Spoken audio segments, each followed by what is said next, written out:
still mad at you, but I'm going to call this meeting to order. Zach, if you'll do a roll call for us, please. Certainly, Vice Chair. Chair Jones. I'm here virtually. Okay, thank you. Vice Chair Fackler. Here. Commissioner Kuroka. Yeah. Okay, Commissioner Williams is not here, is out. Commissioner Lamp. Here. Thank you. Commissioner Melcher is out. Commissioner Lerner. Here. Okay, thank you. Commissioner Sana. Here. Great. So we have 6 We're good. present, 2 absent. Thank you for that. Next up is the native land acknowledgement. Zach, if you'd also do that. Yes. We acknowledge that Tempe lies in the ancestral land of the native peoples who have lived here since time immemorial. The ancestral land of the O'odham and Pipash stretches far beyond the boundaries of our city. The landscape is sacred to them, embodying cultural values that are integral to their identity and way of life. The O'odham and Pipash continue to maintain a deep spiritual connection to this land. We embrace the responsibility of caring for these places and vow to uphold this commitment in all our actions. Thank you, Zach. Consideration of minutes is next up. We don't have any public appearances. Nobody here. I didn't see anybody, so as long as there's not a ghost, I'm good. Next up, historic preservation meeting regular minutes of April 15th. Any changes, corrections anyone has?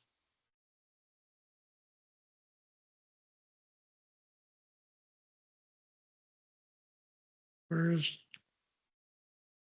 Councilwoman Williams when we need her, huh? Hearing none, I'd ask for a motion. Motion to adopt the minutes. Second,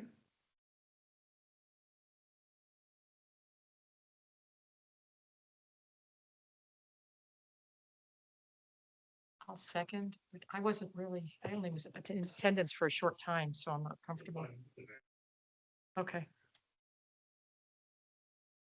second it. yeah, I'll second. All those in favor, say aye. Aye. Aye. Sounds like it's 5, 6, 7, nothing there.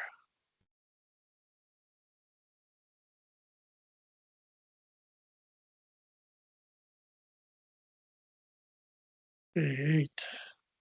Staff 8A, staff update on proposed funding for fiscal year 26-27 CIP for historic preservation projects.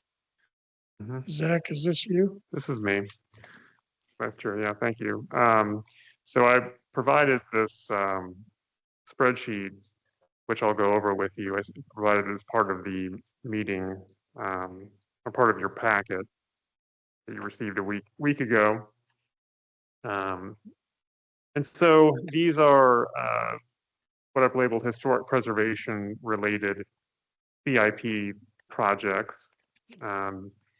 These are, I think, kind of cover all of the bond projects, and then some. But these are all historic project preservation related. Some of which I oversee, and the community development department, specifically the historic preservation office. Some of these other ones are parks projects, and a couple of them are facilities projects. So I just want to kind of go over these with you, and then at the end, I'd be happy to take any questions that you have. But the first item there, 6311-829, Double Butte Cemetery Study Improvements. So that one is a parks project that has $500,000 reappropriated for fiscal year 26-27, and then some new funding for 26-27 in the amount of $400,000, so that the total budget for 26-27 will be $900,000. And that's the item that previously had a $1 million matching grant from the Brock Foundation factored into the amount.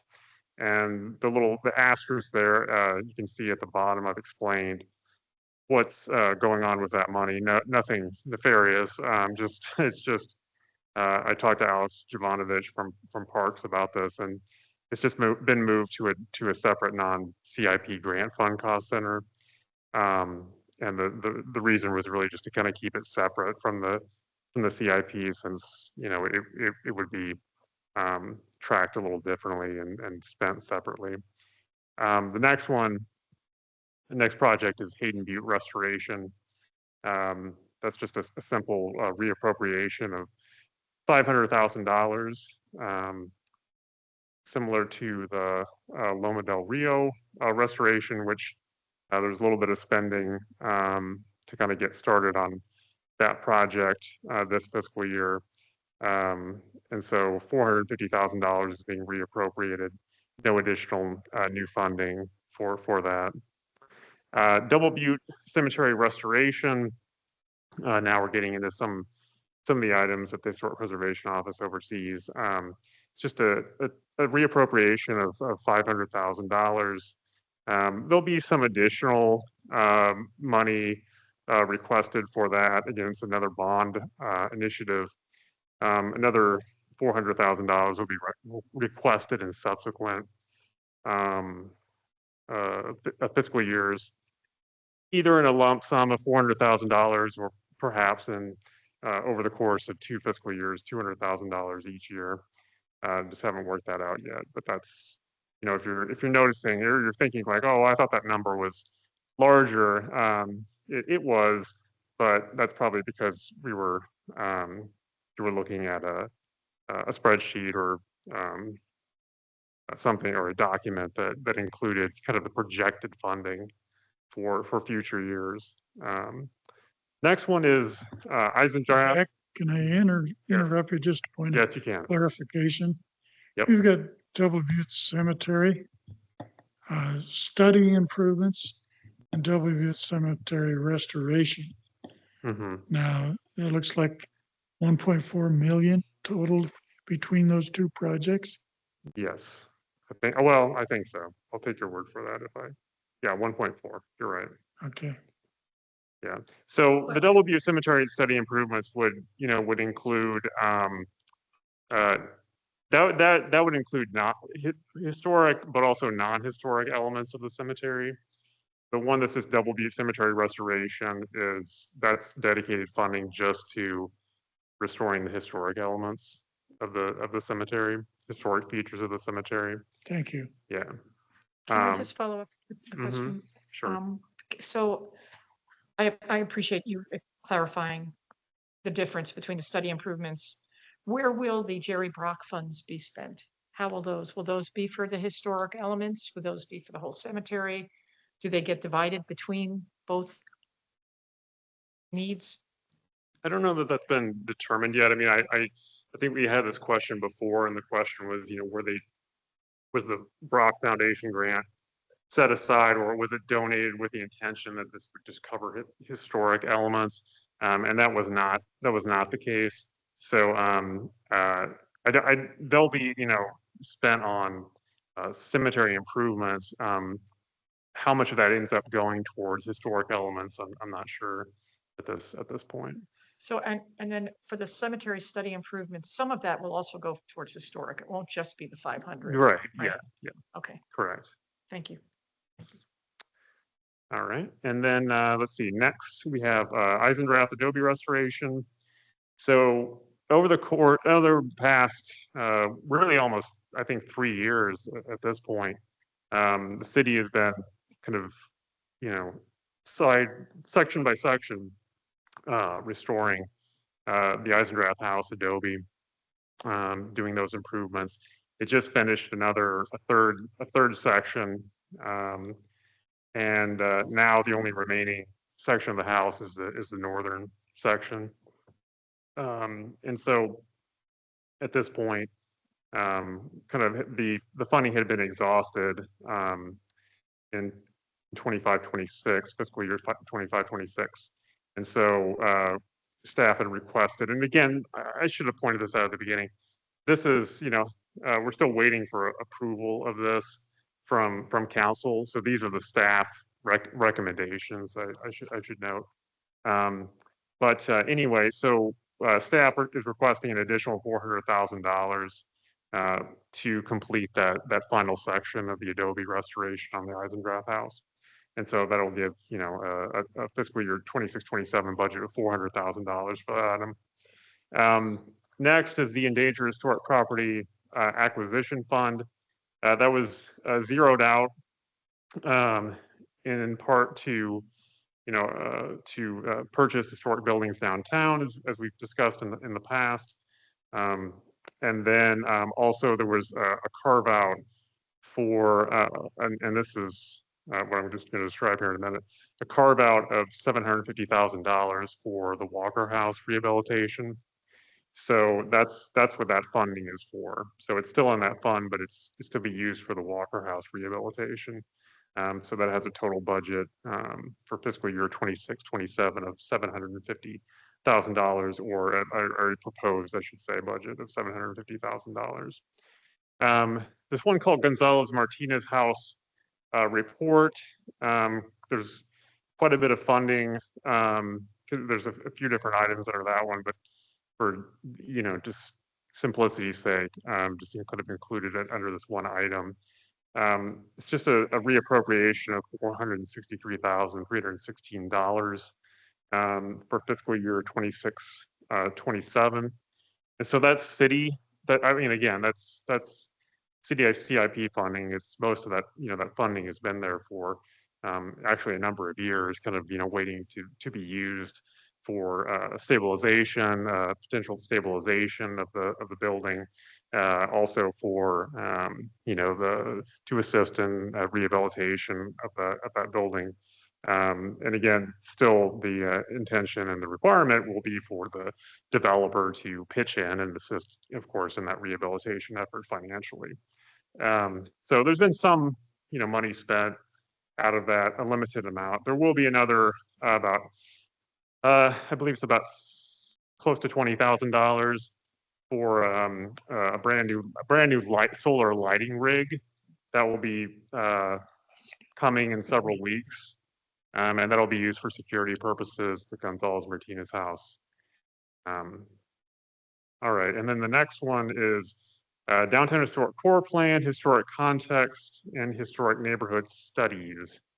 Okay, so this one, the spending for this current 25-26 fiscal year originally was $360,000 in that account. It's been spent down to pay the consultant for the work they've completed so far on the Downtown Historic Core Plan preparations. And so no additional funding is being proposed to augment that. And so $246,019 remain in proposed budget for fiscal year 26-27. And that'll be enough to fund the Downtown Historic Core Plan, finish funding it. There will be a little bit of leftover, not enough likely to fund any further historic context studies or a historic neighborhood study, which is to be an update to the Soliday study, kind of a post 1960-61, update to that.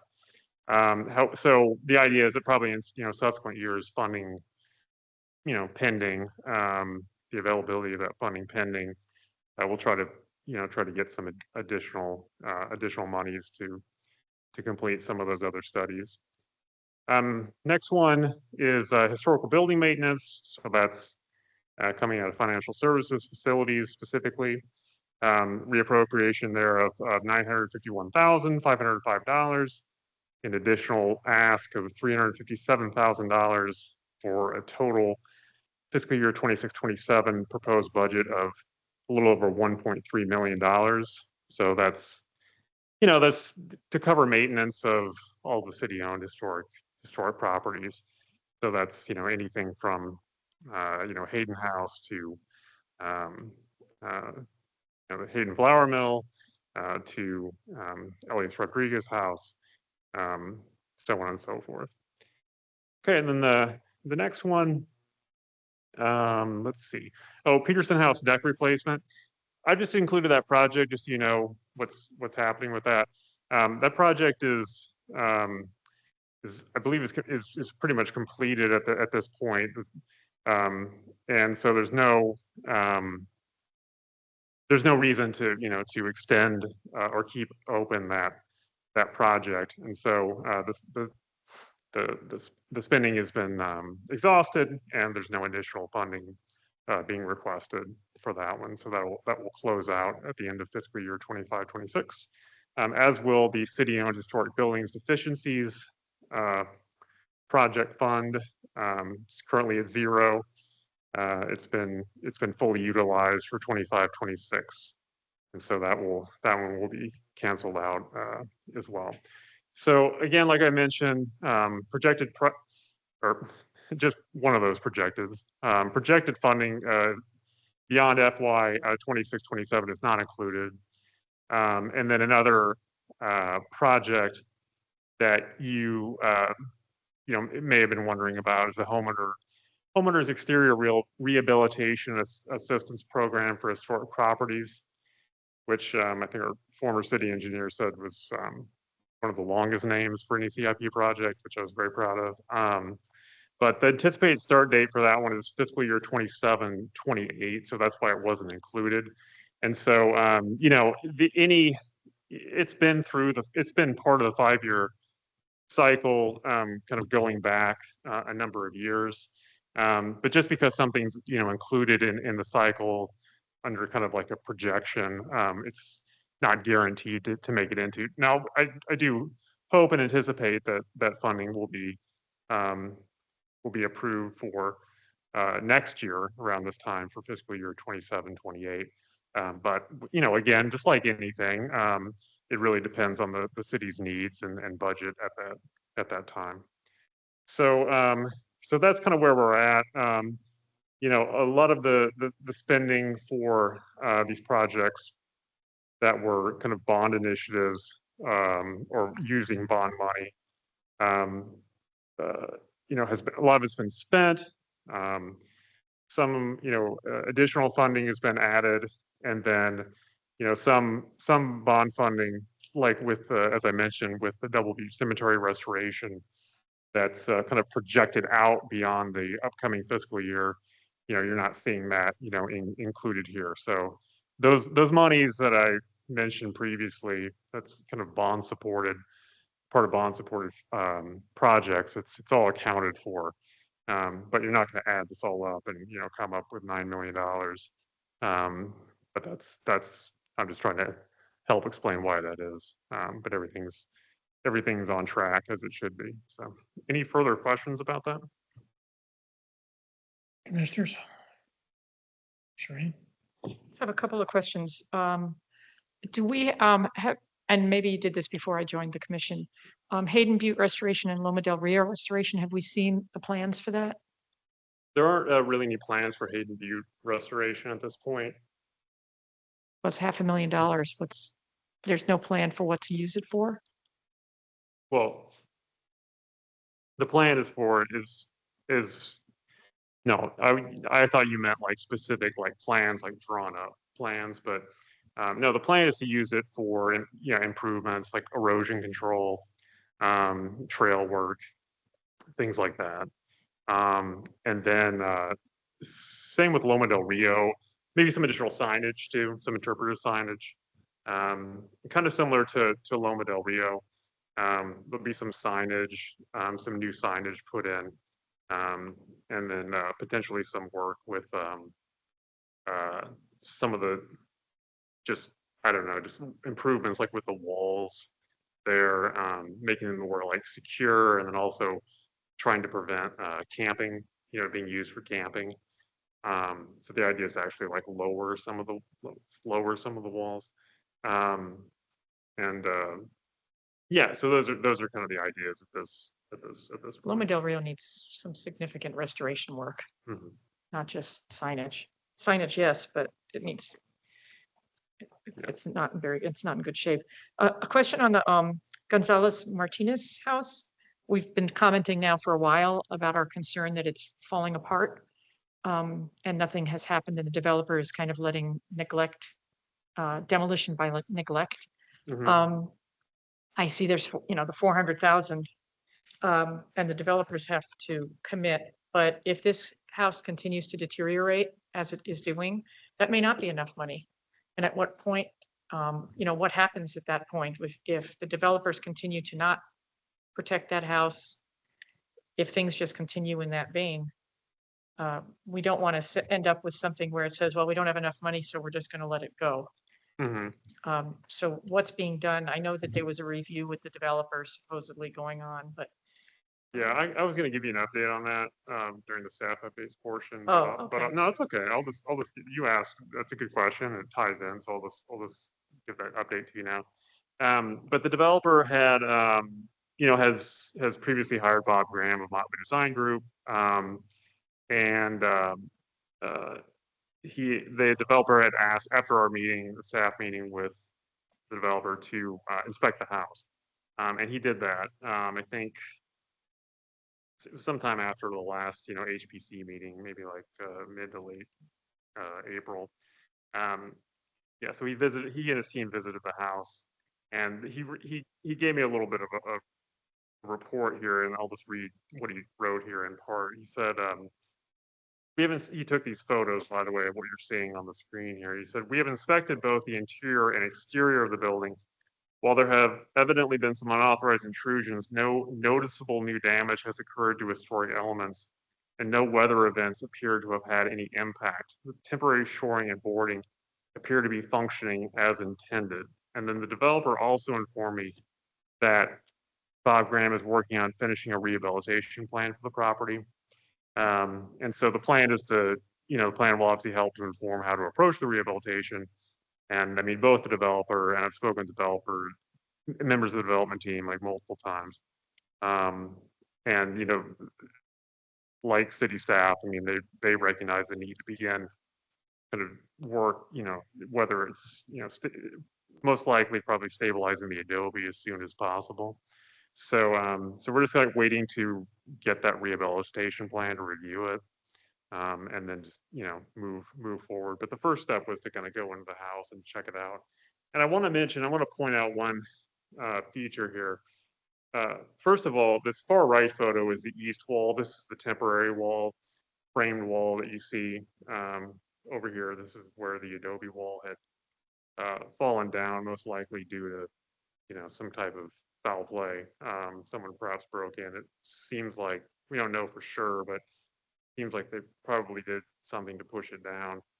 Okay, so that's the east wall. This far left photo is showing the interior of the west wall, which is also Adobe, obviously plaster on the interior. One of the things that the developer had done when at the same time that they put in this temporary wall to the east on the east wall, is they had constructed shoring for the Adobe wall. So you see the supports here, and then you see uh, these pieces of wood here kind of coming off and or bolted into the floor to help protect that wall and keep it.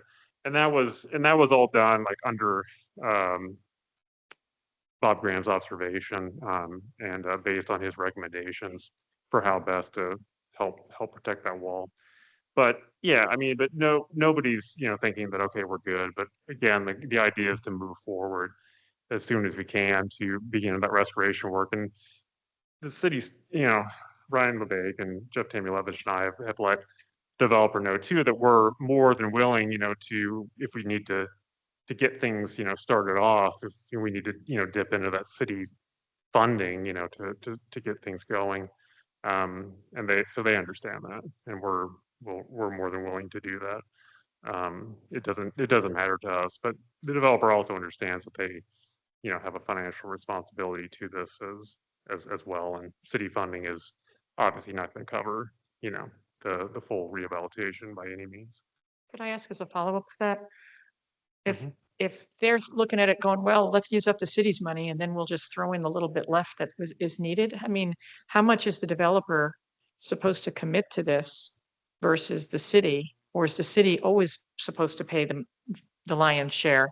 Because it sounds like Yeah. the city could go ahead and use their money and then the developer will be like, oh, we only need another 50,000. That's good on us now. Yeah, I don't think it'll be, I think it'll be really, honestly, I think it'll probably be closer to 1 million.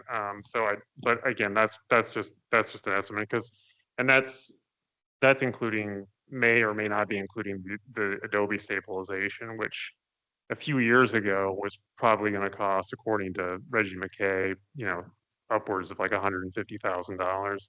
So, yeah, I mean, I don't know that we have specific numbers in the development agreement about how much they'll pay, but so I don't know quite how to answer your question, but yeah, we'll work things out with the developer on that. So Well, you just have to understand, since we've all been concerned about this for a while, there's a little bit of, on my part anyway, questioning about, we'll just work it out with the developer when the developer has not been responsive on this in the past. So I thought you were already meeting with them.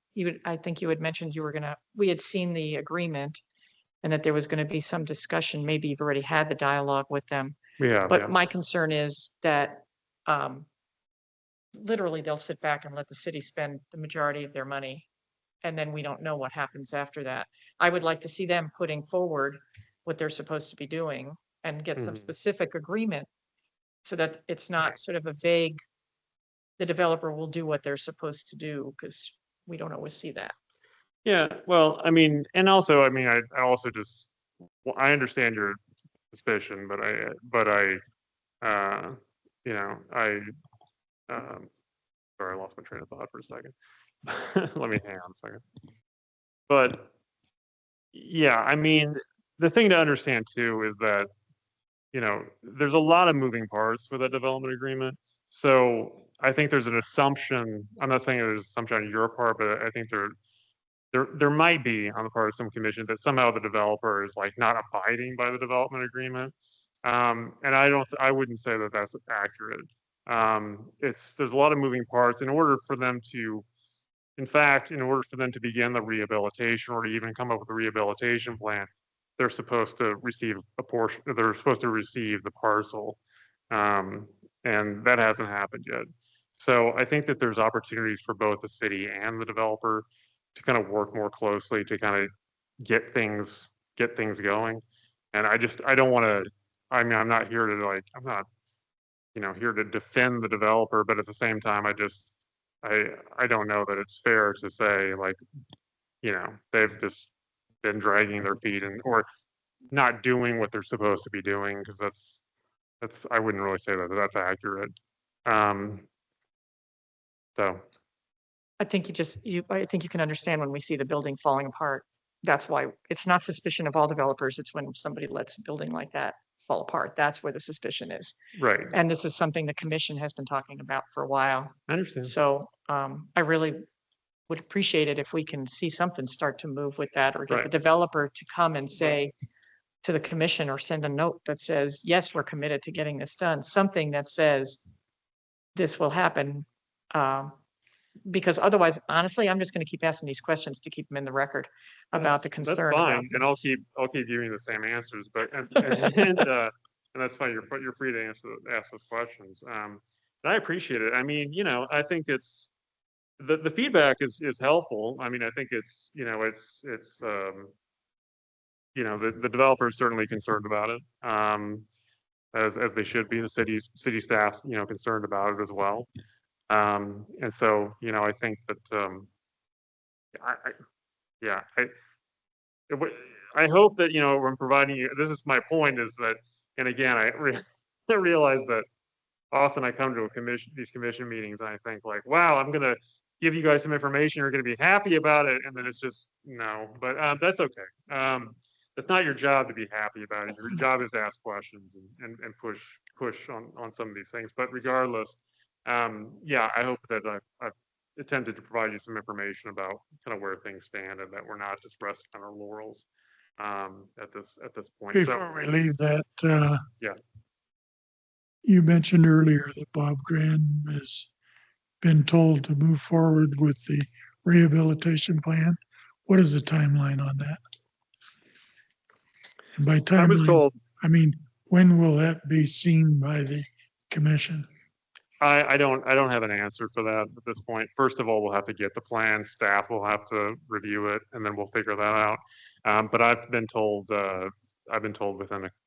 within a couple of weeks, we should be receiving the plan. Okay, we look forward to the update on that in June. Please place that on the agenda.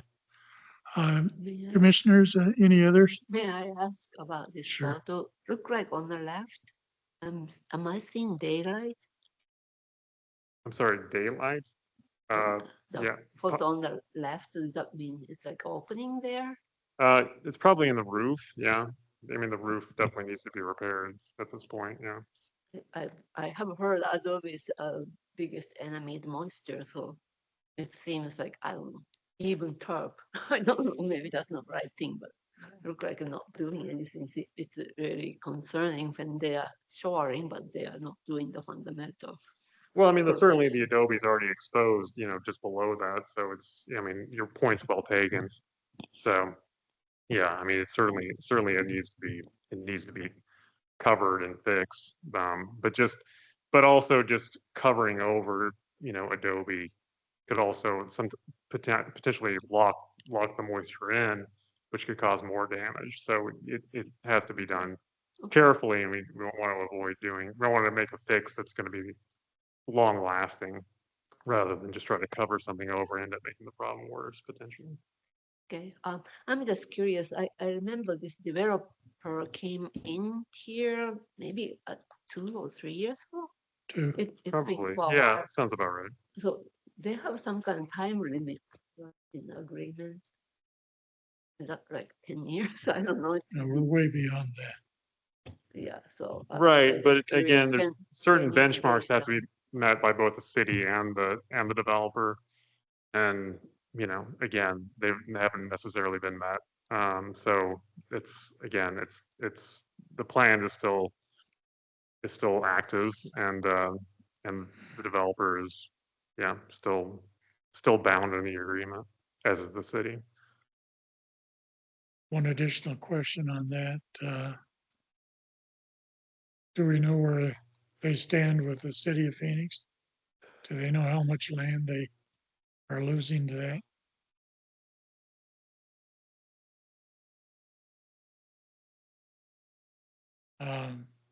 Is council talking about this at all? We did have a comment from I mean- from the vice mayor if you recall, at the joint meeting. I mean the behind closed doors meetings. And I'm not looking for details. I'm just looking to see, is this on their radar? Are they talking about it? Or do we need to start having some meetings with the city council and the mayor to make sure it is on their radar? Thank you, Vice Chair. What I will tell you that Zach didn't really get into is the fact that we have had 3 meetings with the developer regarding the Gonzalez Martinez house in the last probably 3 weeks. And I will say those meetings were very positive. We can't give you necessarily a precise game plan moving forward until we get the plan from Bob Graham. But let me just say that the developers do understand that the city is very concerned about this house and that we need to move forward with the restoration ASAP. Well, I appreciate that. But these meetings that you've had with them, these positive meetings, Mhm. are they still in the game? Or are they just trying to keep the contract alive? No, they're still in the game. They're still in the game. I know for a fact they are meeting with the city of Phoenix regularly, regarding your question earlier. I know that, they've met with different divisions and departments at the city with respect to, the transit, the bike path, the other requirements that are taking place. We are looking at the DA. There's a lot of things going on right now, especially in the last few weeks. Okay, that sounds much more positive. Yeah. Than what we've been hearing to this point. Um, I mean, I understand their position. I mean, they paid way too much, $4 million for the state's portion of this site. And of course, that money's gone. And now the city of Phoenix is whittling away at their site for rights that I'm not sure they really have. And nobody wants to get it into a pissing match in the courts. But the victim here is this lowly building that nobody seems to want to jump in, get it done, get it saved, get it fixed, and then get on with the rest of their project. But it can't go on this way forever. I mean, you can read the weather reports just like we can. And, everything because of the La Nina is saying it's going to be hotter, but even more, it's going to be wetter this summer and fall. Sure. It can't take it, and especially with a roof that's wide open. You can't take it. We're going to lose this building.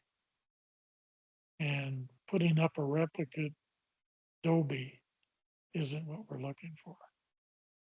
This building's been here for 100 years plus. It needs to be saved. But it is encouraging to hear that you're having positive meetings with them and that they are actively working to put together a project that they can move forward with. I just don't want them to lose sight of this piece. Yeah, understood. And if you guys need any of our help, and that's obviously political help, to move these things forward, we need to talk. But I've been sitting on this commission now for quite a few years. This is an old project. It should have been done a year ago as it relates to this building. It should have been done before that wall came down. I'm speaking to the choir, I know that. Yeah, which is why we're trying to push so hard to move forward on it. I mean, so Are thank there you. any Thank you, other Jeff, for those questions about the presentation as it Yeah, relates yeah, to we're a these little bit, others? Hey, we've Vice- got a little far flung field on on the actual agendized item, but I'm happy to Vice Chair, continue with I this if think you'd like. I think that I'm gonna let Commissioner Snago first, but we've been waiting to speak, so. Yeah, go ahead, please. Yeah. Thank you. I wanted to know how we intend to deter trespassers from creating more damage to the house. Like, are there cameras installed, some type of security to prevent people from thinking that it is an abandoned building rather than a historic landmark? And then a follow-up question. Can you give us an update on the Eisendrath House restoration project? I know the last I heard, 3 of the 4 walls had been reinforced. I'm curious. Thank you. Right, yeah, no, you may not have heard that, I did talk about that a little bit, the Eisendrath, but yeah, 3 of the 4 walls had been restored, and then the next and final phase of the project is the 4th, kind of the northern section of the house, which is actually one of the larger areas in terms of surface area of Adobe, because it extends into an upper floor as well. So the plan, yeah, starting next fiscal year is when that phase of the project, that final phase of the restoration project, is scheduled to begin, and that's why we needed that additional $400,000 to help facilitate great. that for 26, 27. Yeah. And then in terms of the Gonzalez Martinez house, yeah, I mean, it's boarded up. There's, for more than a couple of years, there's been, fencing. We put up additional fencing around the building itself besides boarding it up, to try to prevent access. And again, I mentioned, we're the city out of those city funds is purchasing a lighting rig, which will, add, bright light on that parcel, and particularly around the house, to deter people from unauthorized individuals from just being on the site, or camping on the site, or certainly entering the house. But yeah, I mean that's another good reason to activate the site, because it is kind of off on its own. It obviously has been broken into before, and really the best way to secure the site is for something to be actively happening on the site. So I'm very interested in trying to, because believe me, I'm the person that deals with things when in the past when there has been a break-in, or we have issues on that site. So I'm certainly motivated to try to come up with um, a solution and get this rehabilitation started as quickly. And yeah, my apologies if I wasn't clear or indicative enough, or demonstrative enough of the developers' commitment to moving forward on the project. But I echo Director Tamulevich's comments. I mean, I've been encouraged by the developers, um, the meetings that we've had with the developers over the last several weeks. Can I make one more comment Go ahead. about that? I think the Sorry. chair I would- had her hand raised. Yeah. Yeah, thank you so much, Dr. Lechner. I got several questions for you just for clarification. First being, okay, so we've got Bob Graham's report for the Gonzalez Martinez house. Is that the report that I'm looking at on your spreadsheet? Is that the same report, or are we talking different reports? I don't know. I don't, that's the title that our budget office has, like the kind of the catch-all, Gonzalez Martinez House CIP fund, that covers, rehabilitation, stabilization, et cetera. So I don't know, that's not referring to any specific report, and certainly not to the report that the rehabilitation plan or any previous report that Bob Graham has put together, as far as I know. Okay, so I'm understanding that that title refers to brick and mortar Correct. rehabilitation for the property. Okay. Correct. Is there a way that we can get that title changed to reflect that? Just because if I'm confused, then and other people are going to be confused. So is there a way that we can change that title to accurately reflect what that appropriations for? Not at this time. It's no, at this point, it's set to go to the commission. So no, unfortunately, no. Okay. But Okay. again, I think if you look at the whole CIP project, the way it's kind of indicated, like in the kind of a longer document that I excerpted this information from it, I think it's a little bit clearer, perhaps, than just what I titled this Okay. particular item. So Because it like if I were just glancing at it, I would wonder why there's just shy of $500,000 for a report.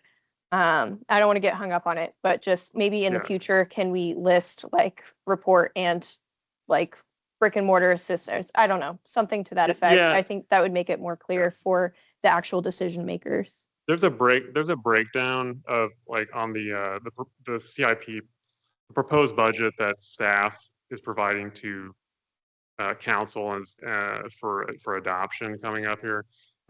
There's a series of subcategories underneath Gonzalez Martinez House that help demonstrate some of those brick and Okay. mortar. Okay, I just want to make sure. Delineate those kind of sub projects or additional funding that kind of collectively, adds up to that, $463,000 and some change. Awesome. Thank you for clarifying. I just wanted to Sure. make sure that I'm not talking about the same report that Bob Graham's working on right now. Right. A couple other things for you just to make sure that I'm understanding correctly.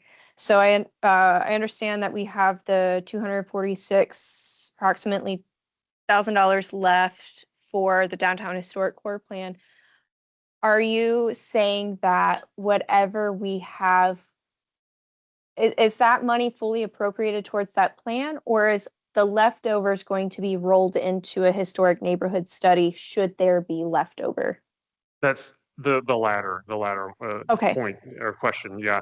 So there was prior to this year, prior to the consultant billing any money against or billing any making any let me say this, providing invoices for payment to the city for their work on the downtown historic core plan.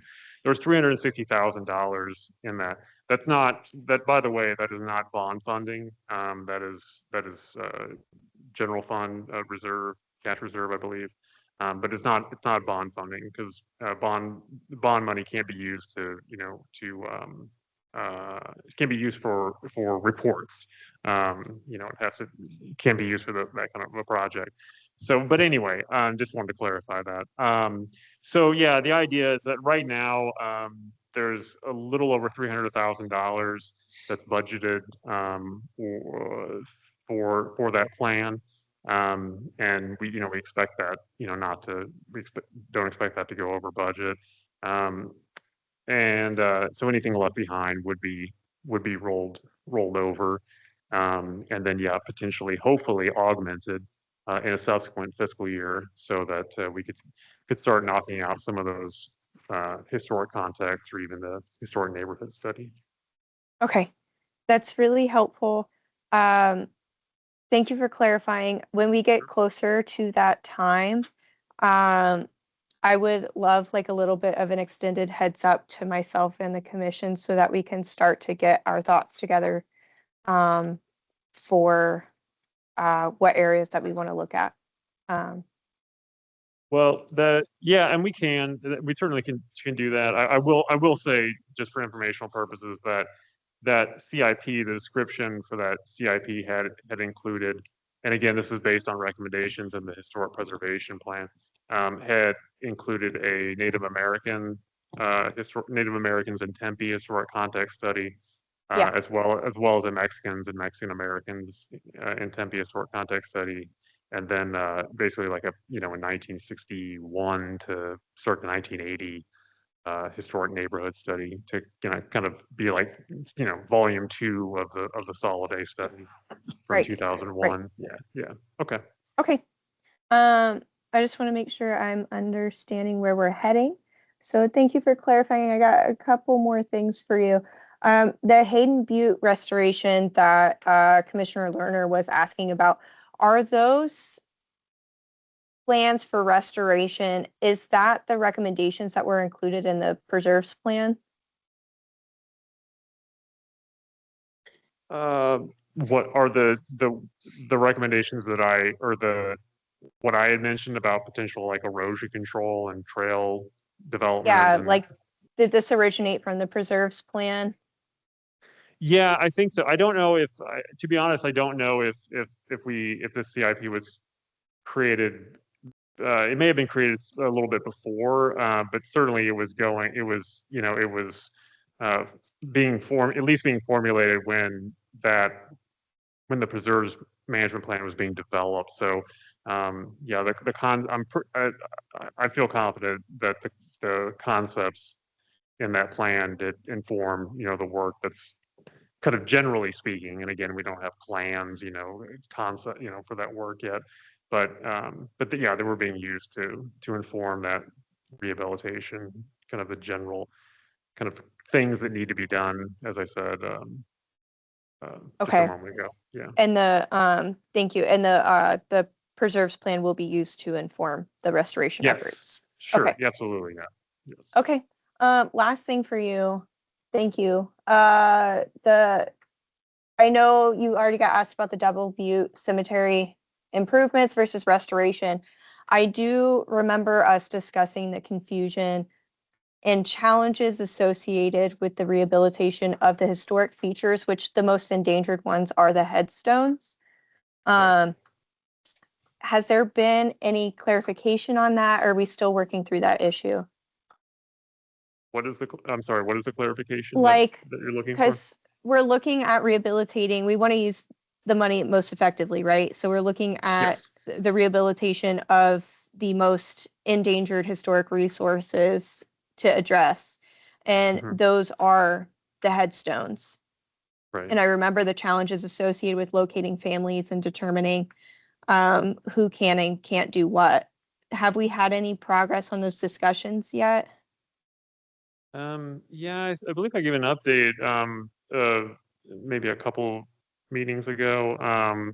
Maybe at the March meeting, I gave some feedback or some information that I received from Alex Jovanovich. Because the question, I think, the previous question, I think Commissioner Williams had raised was, kind of exactly like how related to the upkeep of the stones and the plots, just in general, which kind of get into at some of your questions about, ultimately who's responsible for those plots. And the answer that I got from Alex Jovanovich was, basically the city is, you willing to, you know, uh, pay for the rehabilitation of this kind of those any kind of damaged areas, historic elements, I should say, of the cemetery, to the extent possible, funding being available, of course. So yeah, I didn't, at this point, I don't believe there's still a thought of like, well, we can't do anything because, because it's up to the families to do this. I think at this point, the city feels that it has the ability and the desire to help restore the historic, sections of these Okay. plots. Yeah, Um, if funding's available. Awesome. Thank you. It's really good to hear. And I'm so glad that this is included as an item. As a follow-up to that, from the recommendations that were included in the report, it appears as if the allocated funding is not going to be enough, essentially, to do all the work that needs to be done. So is the city envisioning that this is going to be like a phased approach for rehabilitation? Yeah, I think so. I think, and again, that Double Butte Cemetery restoration, originally, there was $900,000 in bond funding proposed for it. And so, $500,000 was previously allotted, and is being reappropriated for fiscal year 26, 27.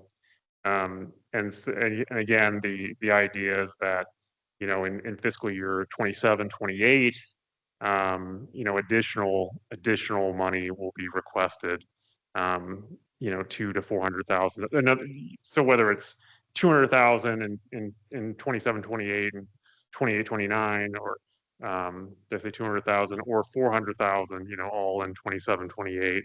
The idea is that there'll be another, not quite $500,000 that'll be added, to the pot, to help with that, the restoration of the historic elements. Thank you so much, Dr. Lerner. I really appreciate your clarification on all that. I'm good, welcome. Vice Chair. Thanks. Go ahead. Just one more item on Gonzalez Martinez house. I think I suggested before, maybe it wasn't a good idea. I thought most everybody doesn't know what they're looking at, and they look at the house, look like just shack. Uh-huh. And I suggested having some educational sign. That doesn't mean it's going to deter all the people who means harm to the structure, but I don't know, some of them may have a second thought. Just that most people have no idea what they are looking at. So Mhm. the sign should be pretty economical and I don't know, Okay. could be Okay. helpful. Yeah, I take that under advisement. I can talk with other staff about that. At least identifying what people are looking at. Yeah.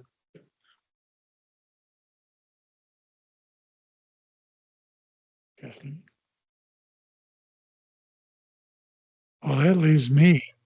Oh, more? There's more? Okay, go ahead. Um, I really have no additional on what you've presented. You said earlier that the city council will be approving this current year 26-27 appropriations in the what's that going to be, June?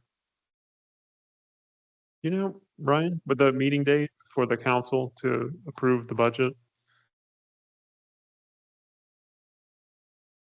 June, maybe it might be May, yeah, it might be May and June. Yeah, probably maybe like late May, early to mid June. Okay, and I'm assuming that the procedure really has changed. The first year of that 5-year plan is the one that actually gets approval for funding. Correct. That's what I'm And saying. the other 4 get approval from the standpoint that they get to sit on the list for the next 5 years. Yeah, but it doesn't really, honestly, it doesn't mean, it doesn't mean that they're approved or will be approved the funding will be Understand. allotted in the future. Yeah, correct. But they're part of the plan Yes, at that point in time, right?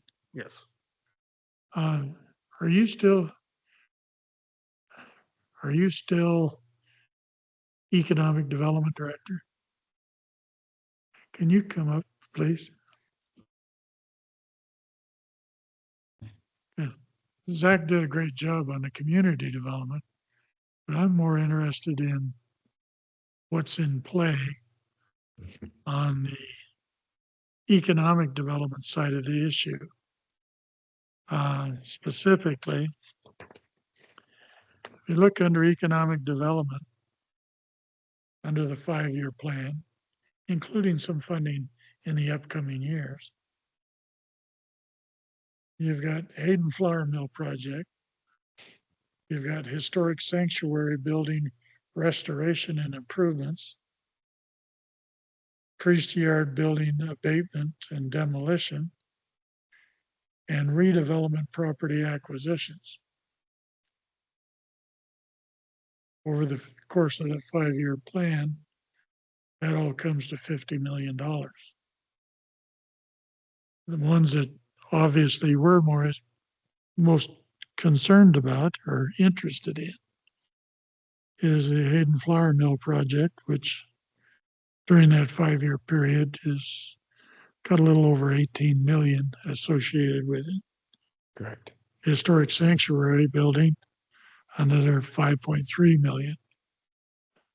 And these funds are all being sought in, let's say, the 26 to 28 time. So these are projects that are important enough to be that closely funded. Plus 25 million in property acquisition. I'm just picking at it. It's got a scab. I want to pick at it.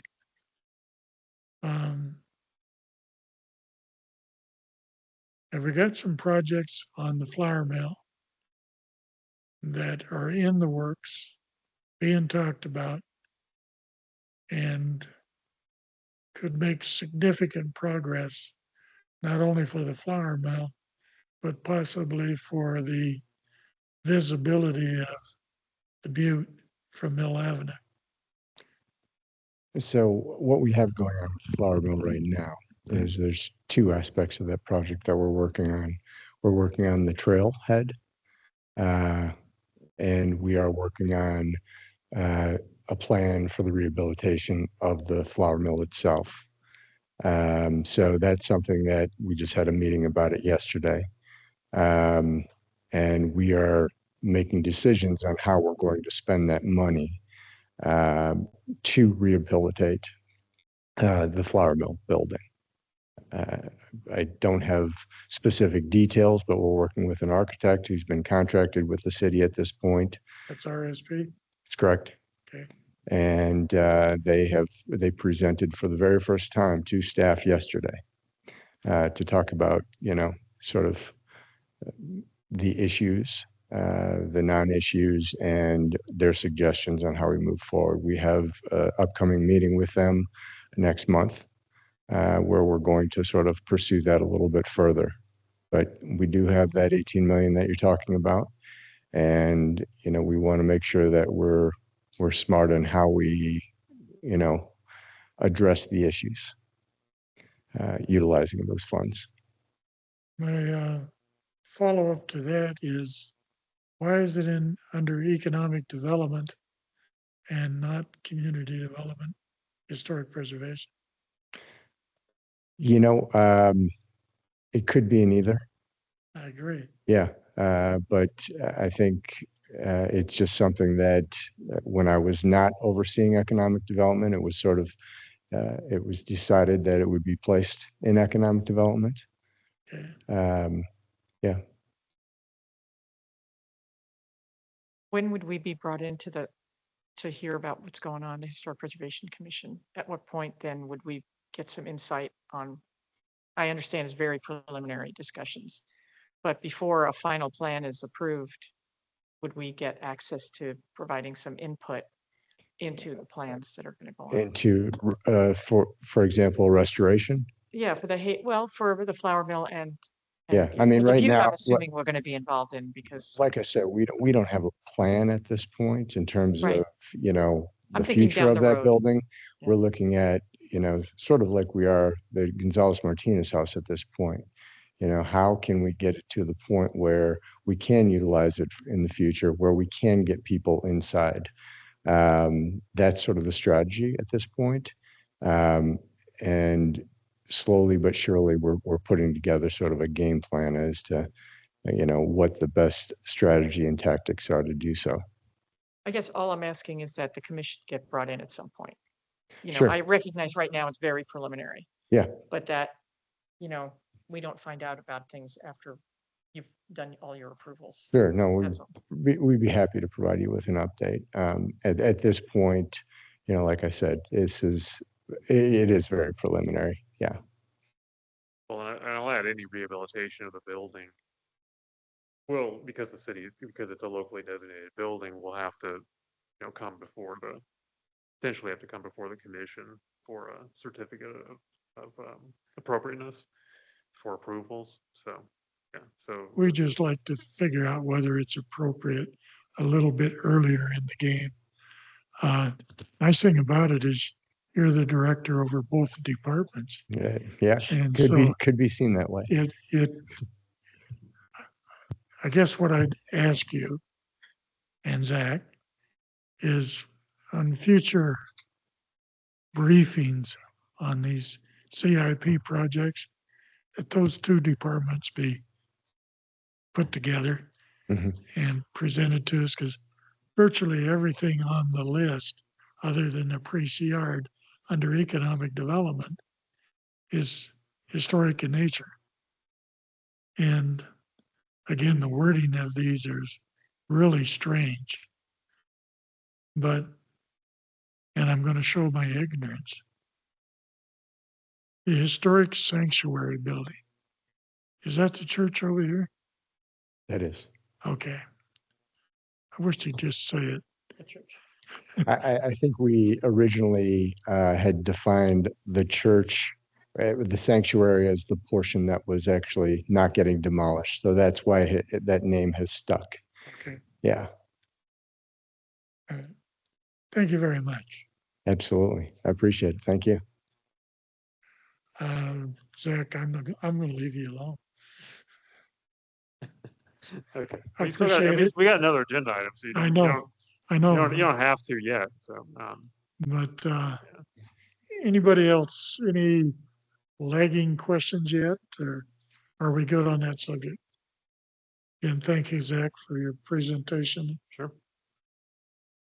as well as bringing your director along. Yeah.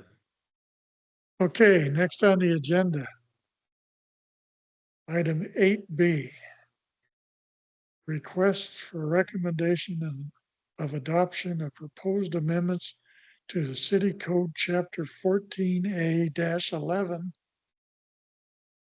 Yeah. Zach, please. So staff is proposing an amendment, or, some amendments to the violation section of the Historic Preservation Ordinance, which is, as we know, it's Chapter 14A.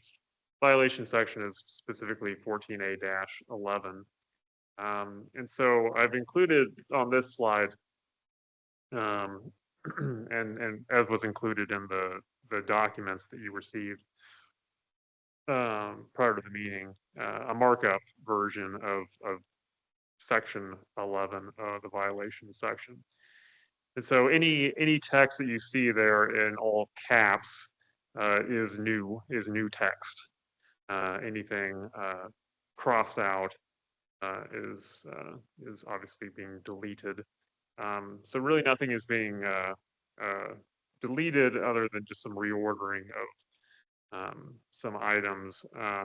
So what's being added, first of all, section A for the violation section states currently that any person who constructs, alters, neglects, demolishes, or removes a designated property or portion thereof in violation of the provisions of this chapter may be required to restore the property to its appearance prior to the violation. Okay, so that's really kind of the only stipulation about what what might need to happen or what might be required to happen if, say, someone just decides to skip the permit process and on top of their historic house builds a 3-story addition or something, or being kind of a little bit silly, but you understand the point I'm making, or just chooses to demolish their property, or a developer chooses to demolish a property rather than go through the historical review process. So obviously, if you demolish a property, sure, you can rebuild the building, but the historic elements of the property are gone. So staff had some conversations, and some of this is kind of coming out of the historic preservation plan, as well as kind of conversations with tribal nations, specifically SRPMIC and Gila River Indian community, about ways in which the violation section might be augmented. And so staff is proposing that this section, the bulk of it, remain the same, but then at the same time make any person who constructs, alters, neglects, demolishes, removes a designated property to be subject to punishment according to subsection D below. And I'll come back to that in a second, but subsection D states that this is the proposed subsection D, which used to be subsection C, states that violations of any provision of this chapter shall be punishable as set forth in section 1-7 of this code. And I have a copy of 1-7 here that I'll show you shortly. Okay, B is an entirely new section, proposed section, that states that any person who excavates, defaces, or damages areas classified as archaeologically sensitive, as defined in section 14A-2, that's the definition section that includes a definition of the term archaeologically sensitive, while performing work as a contractor or subcontractor on a City of Tempe project, on a project on City of Tempe owned property, or on a private project subject to archaeological mitigation requirements imposed by Tempe City Council shall constitute a violation, again, punishable according to subsection D, and again, that's section 1-7 of this code. And then the other items are just, renumbered because there's, one additional section here added. So C is still enforcement of this section shall be responsibility of the city manager or designee. Any resulting action regarding a violation of any provision of this chapter shall be brought by the city attorney. And then D is violations of any provision, as we've already gone over a couple of times. So really the intent here is to provide some teeth to violations of the historic preservation ordinance when it comes to alterations or removal or demolition of historic properties, or unauthorized excavation or defacement or damage of archaeologically sensitive areas. So are there any questions about the kind of the text, the proposed code text amendments before I kind of move on to showing you section 1.7 of the code?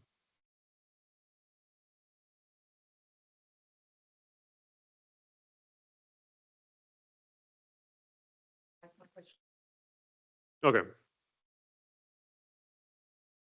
Go ahead, Would, Sherlane.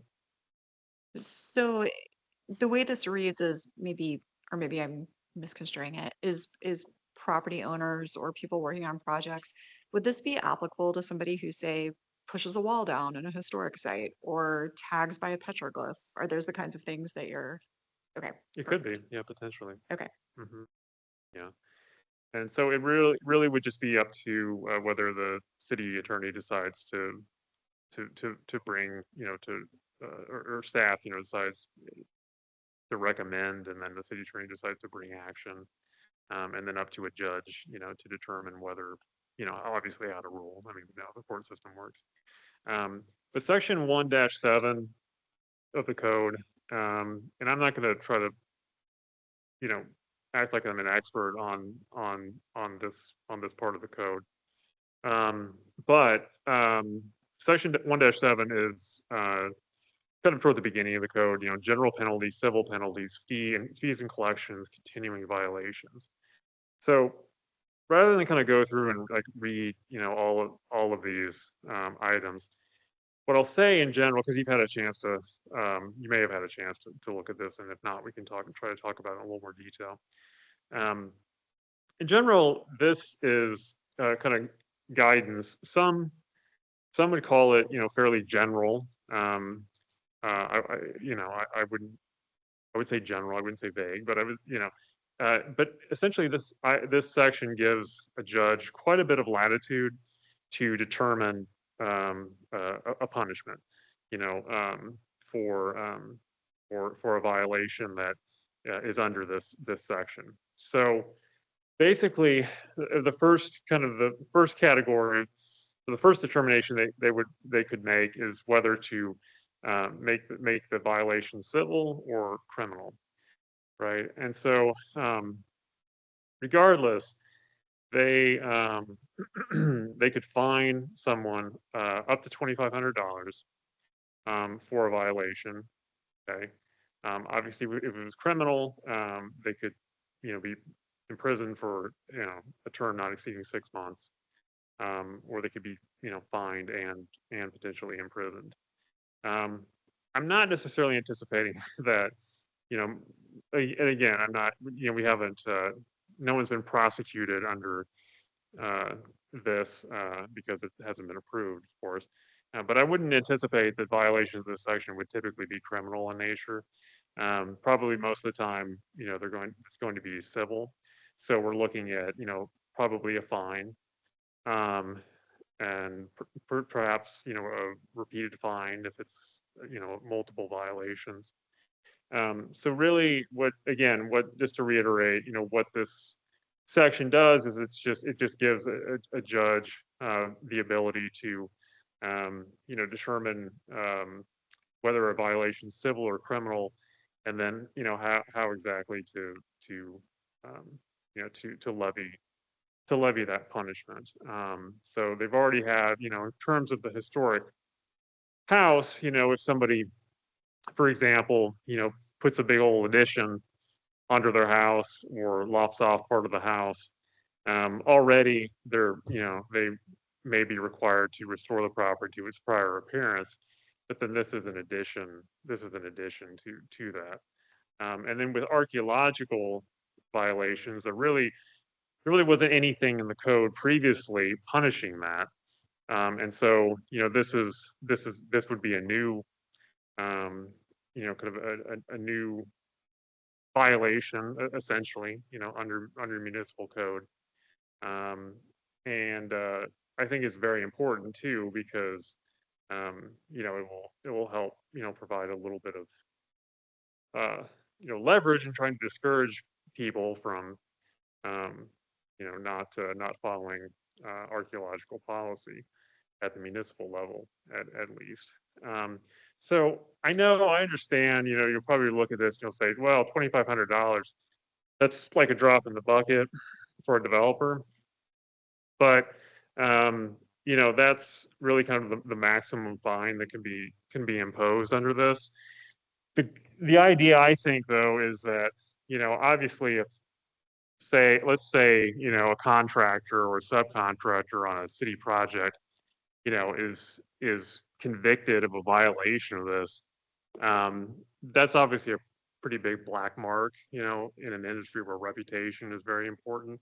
Also, where, they're expecting or relying perhaps on city contracts. So the $2,500 fine is maybe, you might view it as a slap on the wrist, but I think the just conviction of the violation is probably, and potential loss of future city contracts is probably the much larger punishment, which isn't even covered under this section. So anyway, I'll just stop there, and I'll be happy to try to answer questions as best I can for you. Well, thank you for the explanation. I appreciate it. I'm very happy to have this ordinance changed and have something that's great. And I know that City of Phoenix did you look at the City of Phoenix, their penalties and all? Because they literally had to do their ordinance and penalties after somebody bulldozed 5 historic houses. And it was a slap on the wrist, or actually there was virtually nothing that happened to them. So I know that they have some pretty decent penalties, and I would love to, I wish maybe I'll look it up while others are talking. So I don't know if you compared like this to what other cities have, because that would probably have been helpful, I think. I do have a concern about the minimalist approach, and I get what you're saying about, it'll look bad for a developer. Not that it's so small an amount. If I own a house and I decide I want to do what I want to do, 2,500 is not going to stop me as a private citizen, nor will it ever stop a developer for that, because they will certainly use an explanation of some kind as justification for what they did. So I love the idea. I don't feel that this does enough. And the only thing I will compare it to is that when I was the State Historic Preservation Officer, we were trying to get a bill passed, which we did get passed eventually, protecting human burials on private land, not archaeological sites, because that would never happen, but human burials, which were usually affiliated with archaeological sites. And we put in to get the lowest level felony on there, which I think is Class E. It's very low tier, but it's a felony. And it was a fight to get that in there, but we ultimately got it in there because everything else is the slap on the wrist that you mentioned. And so when people know it's a felony charge and that there's sort of an open, it's still the lowest class or tier still results in a felony record. People are a little bit more hesitant if they know they're getting felony, then you're getting a slap on the wrist, which, a suspended sentence and up to $2,500, that's not going to do much.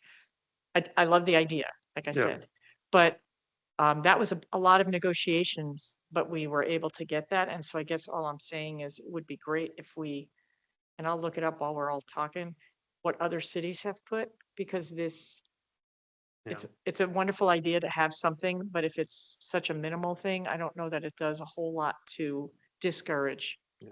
people from doing things. And I know that that's the intent. Well, I understand, yeah. It's just that under city code, that's the max, any violation of the code, this $2,500 is the maximum violation. I mean, in terms of, maximum fine, for a violation.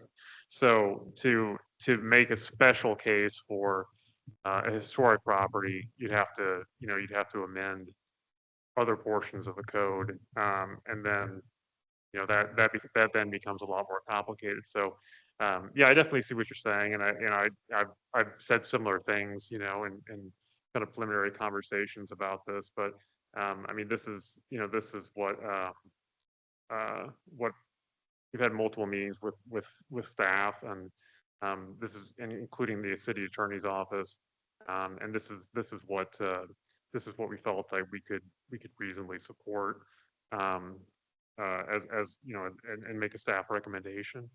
The other thing I would mention too, and again, it kind of falls outside of the official violation section, is, if there is a violation, we now have a city policy that, like, let's say, we have a construction team on city land or on a city project that, violates archaeological policy. We have the ability then to, as we always have done, but I think we have, certainly have more recognition of the importance at this point of being able to issue a stop work order, until we have an archaeological firm come in and do a damage assessment. And that's, can sometimes take weeks in order for that to occur. And it's not just doing a damage assessment or approving the damage assessment, it's also, ensuring that that there's a demonstrable commitment on the part of the developer or the construction team to, ensure that this doesn't happen again. And the stop work orders, if they're lasting weeks and no work can happen on the site, I guarantee you they're going to be out a lot more than $2,500. And that has happened in the past. So, again, it's right, 2,500. I know it kind of seems like a pittance, but and it's kind of symbolic. But there are other things that can happen that can be, more damaging, to someone who violates this, particularly if we're talking about an archaeological site, then that might be suggested by the punishments in section 1-7.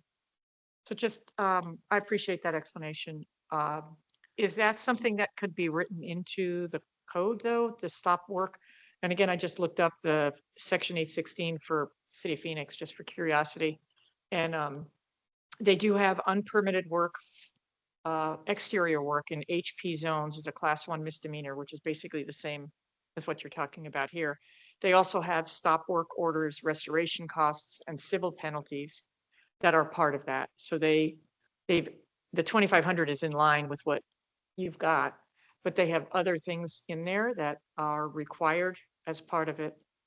That's what I said. Oh, they have it per day. Good point. Not just once. So, and this is all part of their historic preservation ordinance and part of the penalties that go with that. Within it, they basically say the ordinance authorizes the City of Phoenix to enforce its provisions through Planning and Development Department, Historic Preservation Commission, and the officer. So I guess I understand where you're coming from, and I do appreciate the effort to try to do something. But I don't, is this the only violation code that exists in the city of Tempe? So if a developer does something significantly wrong in general, all they have to do is worry about throwing in $2,500 for anything they do? And not even historic, I mean. I guess I'm asking Ryan. Sorry. No, you would know better. I was kind of looking at him. So, yeah, Commissioner Lerner. The zoning development code refers to this very same section 1-7 for any violations or penalties under the subject of the zoning development code. Has this very similar penalties, some misdemeanors, punishments, up to jail time. What was it, 3 months Yes, in there? or 6 months. 6 months, yeah. So it's the same category, and we're required to follow by that. Under the rules, procedures, code compliance has their fee schedule based on those misdemeanor categories based on first violation, second violation, and third violation. So they fall within those allowable ranges. That's not in the code though, that says first violation, second violation, third. That's pertaining to the citations issued with code compliance on commercial violations or So if I'm a residential developer, violations. and I'm not trying to knock developers, it's Yeah. not it, but let's say I'm a developer and I've got a building and I do a violation of some kind. I don't follow code for some reason or something happens. The worst that could happen to me, and maybe I did it because I knew that the worst that could happen to me is I get a $2,500. And now you're saying that they could be told to hold off on doing any additional work until they've corrected it, but that's not really in the code. And I guess that's the questions I'm having is should the code, and I know this is bigger than historic preservation, but should it be revamped to reflect what Dr. Lechner said is like, you might have to wait 3 weeks before that because they could sue the city back and say, there's nothing in the code to say you can't let me keep going. So how do we, and I agree that costs a lot of money if a developer or if construction stops, right? That we know that's why we Sure. in historic preservation try to get ahead of the game, not behind. But this code is it's very mild. And is this for everybody? It seems like this would be a good time for the city to take a look Yeah. and put some teeth into it and maybe look at some things that could be stop work might happen, or you might have a daily $2,500 versus a one-time $2,500. Those are things that really could put some teeth into it without exceeding the misdemeanor, class 1 level. Yeah. Commissioner Lerner, we actually had scenario this past year and I worked with the city. We worked with our building officials about a stop work order. We identified a violation had occurred as a result of a project situation. So that's coordination that we have the ability to under our office and building safety division that can do stop work orders and the coordination and efforts of what Dr. Lerner has or Dr. Lechner has found out in situations regarding archaeological or historic sites. And that's kind of the basis, the reason for some of this language coming up here is identifying the other areas that weren't covered specifically on those potential situations of violations like the archaeological sensitive areas. We're not really at this stage right now of modifying anything specifically in section 1-7 at this time, but it's something that we could possibly bring back, have some further additional conversations with our city's attorney's office. We even presented ourselves a more robust, greater penalty thresholds that was ultimately rejected by our city attorney's office. So we got to come back and try to find a balance point as what could we present at that point. But right now, their recommendation was to maintain using section 1-7 as the current guidance for this area. Yeah, and I would just add too, I would suggest, again, I recommend, that the commission support adopting this ordinance, however, the proposed ordinance, because, it puts something on the books. It may be, and to your mind, and I totally understand if you feel like it's inadequate, but it's putting something on the books. It's empowering, it's empowering our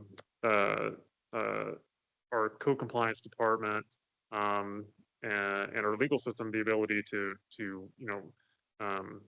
include these as violations, these situations as violations, and then down the road, if there's the opportunity to potentially make it more robust, under the mechanisms that Deputy Director was mentioning, then I think that's something we can certainly, look into. But I just would, I forget what that phrase is, but I don't want to discard the great, or just discard the good in favor of just trying to get at the great. You know what I mean? So I feel like, this is a positive step forward that we should go ahead and take. And then it doesn't mean that it can't ever be discussed again or there can't be improvements to it. But I think it's a good step forward. Yeah, and I will agree, and then I'll shut up. I agree, it's a good step forward. Can you just tell us what we would need to do if we wanted to pursue a change to that section in the ordinance, if we wanted to go ahead and change or recommend a change to 117? Yeah. What process would we have to do if we wanted to do that, or should we do that individually? I'd recommend if we had a future agenda item to talk about that subject matter, the topic, we Okay, can bring up some research, some good examples, other cities, municipalities that might have some information that we could go off of. And then try to put maybe a study group together so that we could get that internal review and feedback from our attorney's office on viable direction. okay, that sounds good. Could we add that to a future agenda item at some point, please? Sure, absolutely. Thank you. Anyone else with comments? How about you guys that are online? Nothing for me, Vice Chair. Thank you. Okay.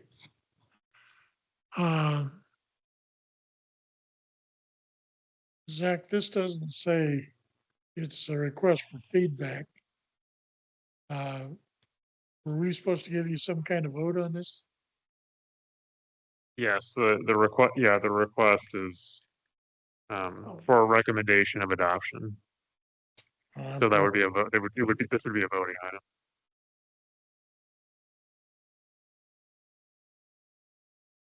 Yeah, go ahead. Make a recommendation.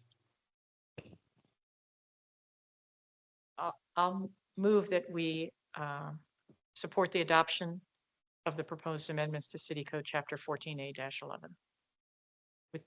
Can I just say, with the understanding, we're going to take a closer look at 1A7 in the future? Or is that too Sure, much? that's fine. Okay, thank you. Second, Second. Aye. okay, let's just do, all those in favor say aye. Aye. Aye. Aye. Zach, you got what you needed. Okay. Thank you, Commissioners.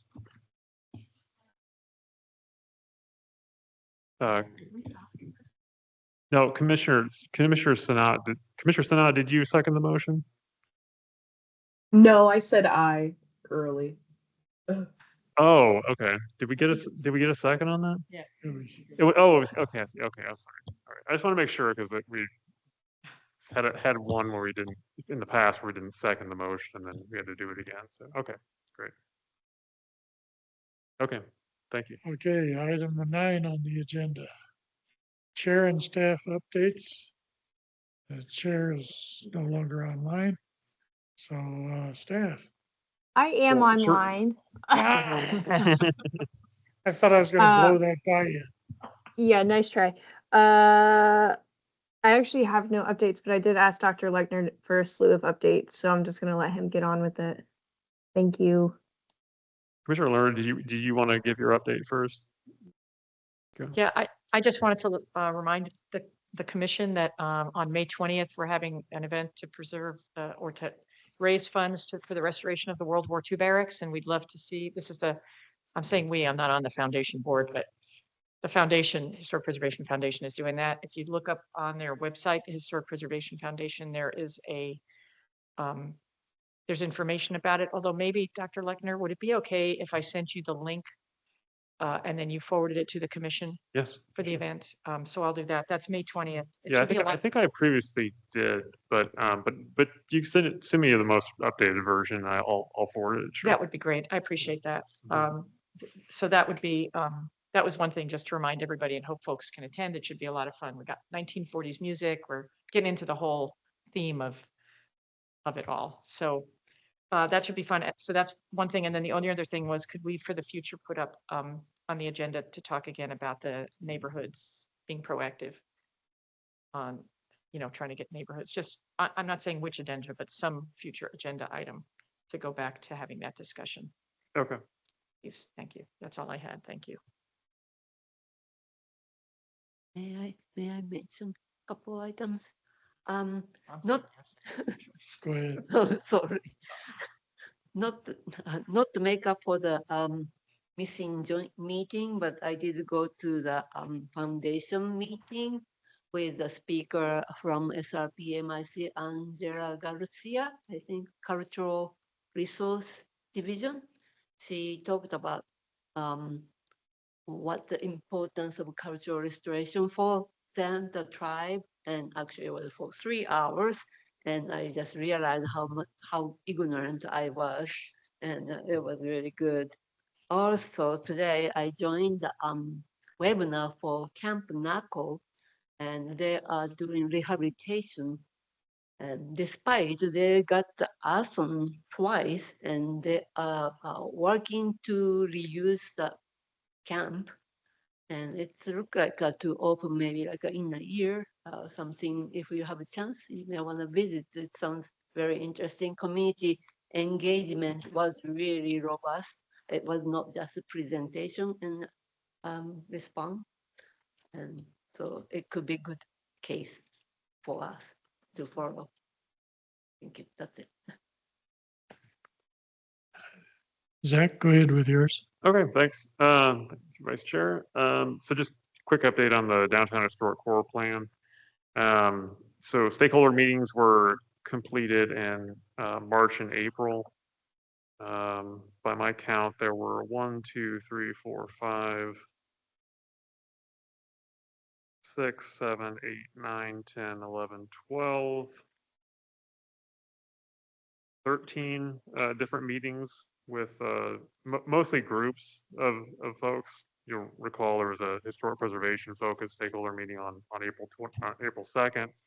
But there was also a lot of conversations with developers. There was a meeting with ASU representatives, a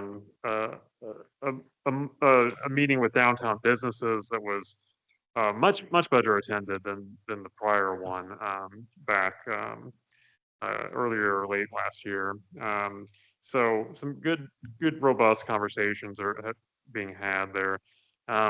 Consultant is currently working on the draft plan, which is going to share with staff probably later this month. And then when that is available, I'll provide it. When we have a draft, that we're ready to send out, I'll certainly get that out to y'all at the soonest possible moment. There will be we're currently scheduled for, tentatively scheduled for a public meeting on June 24th.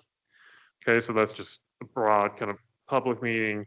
Again, per, city, way the city, typically runs these things as there'll be, an option to attend virtually at noon. And then there will be in the evening, probably like 5:30 or 6, there'll be an option to attend in person at the Don Casano room. And then kind of, council had provided direction, and HPC was, also, very instrumental in encouraging this as well. Kind of a larger meeting, to kind of bring together people from, different parts of the people with different interests. Let's put it that way. Developers, historic preservation folks. Have a meeting, and we don't have that scheduled just yet, but at this point, probably looking at some of the days around June 24th. So I'll keep you updated on that, as soon as we have that information finalized. And I've talked with Vice Chair Fackler and Chair Jones, just kind of to get their preference for, whether to try to, do kind of broad invites or just kind of focus on providing, trying to invite a representative sample of various groups. And they suggested kind of, kind of casting the net widely. So we will aim to do that. Oh, and then presentations, there'll be presentations to DRC and HPC in July. Originally, we were thinking June, but just kind of the way that things are working out with the calendar, planning to do that in July. And, so you may have a copy of the plan, sometime in like late June, but, you'll have a lot of time to, and you can certainly participate in the large stakeholder and public meetings, but, before the HPC meeting in July, you will have had a lot of time to review the plan. So, that's kind of the advantage of waiting until July to have those meetings. Now, again, I want to reiterate that this is an additional meeting beyond what had been scheduled previously. So we're not going to be asking you, staff is not asking you at the going to be asking you at the July meeting to recommend adoption or approval of the plan. That'll come later, probably at a separate meeting in September. So the idea is in July, you'll have full draft of the plan. You can, provide robust feedback, and then that, feedback can be incorporated potentially without having to then worry about, at the same time, having to approve or, give your recommendation of approval to the plan. Okay, update on the House of Tricks rehab. The 100% plans are complete. I reviewed them. There's no changes to the historic rehabilitation elements that was explained by Bob Graham at the March HPC meeting. It's just the exact same elements. The building permit, there's a building permit request that's currently under review in the Community Development Department. And city staff right now is working on trying to identify a contractor to perform the rehabilitation work. So that's ongoing. And I think that's it. The next HPC meeting would be scheduled for June 10th. That agenda is due next Monday. Spoke with the chair a little bit about that. And we had suggested maybe just canceling that meeting. However, based on what I heard this evening, I'll talk with her again, and we'll figure out what, if anything, to agendize for that June meeting. Question? Yeah, you can ask a question. Go ahead. Just as a question on the plan, we had talked about receiving a matrix which had feedback from not just HP, but the developers and business and whatever they're getting. So we have a better understanding, Yeah. because otherwise we look at it in a tunnel. Everybody Right. does. What's the status of that? They're working on it, and the idea is to have something to provide to you, but we thought that it would be more useful for them to have at least a draft of the plan, so it's, both the plan and the matrix can be as thorough as possible. And then there's still, of course, time, more than enough time to make changes to the plan. So, yeah, go ahead. Well, I was just going to say, without that feedback, it's really hard to look at what changes they make in the plan and have a better understanding of why they're making changes. So would they be able to get that matrix done at the same time they're submitting the new version of the plan? Because otherwise, we're again looking at it without a broader understanding over, I changed. Oh, yeah, I understand. Okay. Yeah, no, I think, right. I mean, I think, that would be my hope. Yeah. So I'll check with them to kind of see, again, that's a little ways off, but I'll check with them to kind of see what their intention is. Yeah, I agree with you. Yeah, I think that would be most helpful to have that information when you're reviewing the plan. Yeah. Zach, as it stands now, what would be on the agenda for June 10th? I mean, I contacted Chair Jones maybe today or yesterday, and I didn't have any agenda items at that time. She also did not have any agenda items at that time. I've had a couple of agenda items that were proposed, and again, if I hadn't written them on separate pages, I could tell you very quickly what they were. But one was, here we go. So one was, yeah, discussing the kind of, going back to what we were talking about with the code text amendment, getting together to kind of talk through, perhaps putting more teeth in that, or just what the process would be. I don't, I mean, the council hasn't even acted on this yet, so I would suggest, I don't think we need to do that immediately. I think it's a very good idea, and I think we will do it, but I don't think it needs to be at the next meeting, certainly. And then, getting neighborhoods active, Commissioner Lerner had mentioned. Um, yeah, putting that on a future agenda item. Again, I mean, I'm happy to agendize certain things, these things, but I don't, I think we've had, it's getting to be the summer. I think and we've got probably a pretty packed July meeting with a lot of discussion that will probably go on for a while. So I don't, and there's a lot of things happening in June related to the downtown historic core plan. So my recommendation would be just to go ahead and take June off. But again, that's, if you have other ideas, it's, ultimately up to the chair to decide if she wants to do that. Yeah, I agree. Dr. Lechner and I will discuss. I do know that quorum Okay. and commission attendance is an issue for June.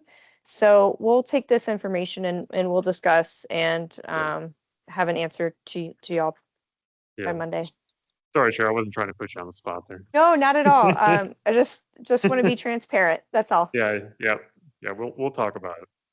Just to update you, I will be traveling out of state on that day. I believe I heard that. Yeah. But And the chair will be gone too. Yeah. and I'm going to be trying to do it virtually, but travel arrangements are not set yet. So Yeah. um, Understood. Yeah. again, looking at it from a quorum standpoint. Yeah. Okay. Yeah, and I'll just say, I mean, it's, none of those things are urgent. It's just that if we don't have a quorum, for sure, we don't want to do it. But we just never seem to have time to dig deep into issues without always dealing with something that's urgent. Yeah. But if there's another time in the fall to do that, that's fine. I just don't want to let these things drop and then we never have time to really have dialogue about how do we get more neighborhoods involved? How do we, Yeah. these are things that we often are running at the end of a meeting and then we don't. And I know for me, end of June is bad, early July, Yeah. but for these meetings that are already being set, June 24th. Yeah. Well, I know it's, I realize that. But Or whatever you want to do. yeah. fine. Okay. All right. Yeah, I appreciate that. Yeah, we'll again, the chair and I will we'll talk it out. Anything else, Zach? That's all I have, Vice Chair. Anyone else? This meeting's adjourned. Yeah. Thank you. Thank you. Thank you. Thank you.